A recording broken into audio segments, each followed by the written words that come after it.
Mr. Chairman, I'm very sorry to interrupt, but Sure. as we said before this hearing, I had a hard stop at 2 o'clock. I agree. If we could keep this limited, we have Mr. Moyle and Mr. Van I'm happy to Orden. take. I very much respect the members and their questions. I'm happy to take the questions and respond within the next week. Why don't we ask both of you? I want to give you the opportunity to ask one question. One question. Thank you, Mr. Secretary. Thank you, Mr. Chairman. General Miller was our last commander of U.S. forces in Afghanistan, Mr. Secretary, and he came before this committee.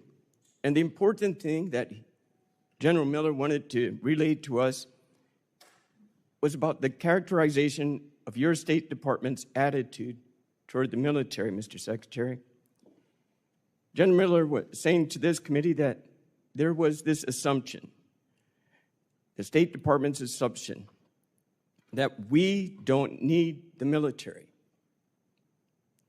It was the State Department's assumption, according to General Miller, that, why don't you know this, General? You're withdrawing. Why don't you get out of here? All of you, just go away.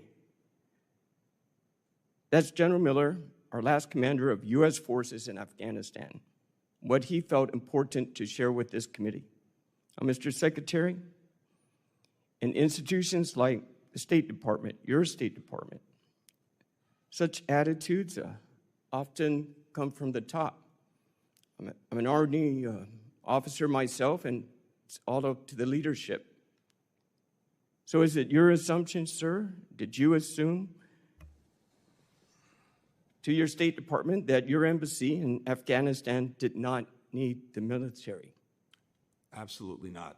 And on the contrary, Congressman, first of all, I have tremendous respect for General Miller, everything he's done, everything he's put at risk himself. Second, I've had the incredible honor of serving this country in various capacities, State Department, White House, National Security Council, for the better part of 30 years now.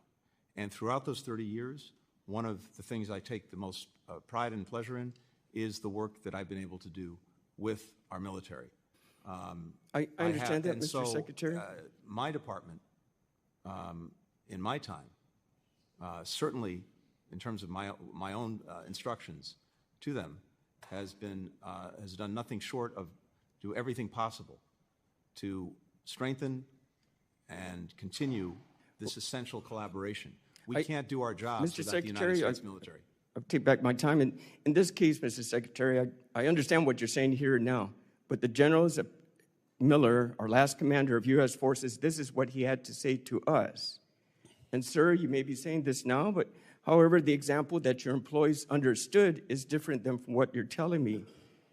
It's as if there was an absence of leadership that put the State Department of Employees in America and America at risk.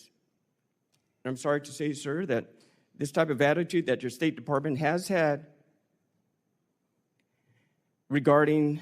I would ask the gentleman to please expedite the question. Yes, sir, Mr. Chairman. Basically, sir, it didn't work out, according to General Miller, our last commander of U.S. forces.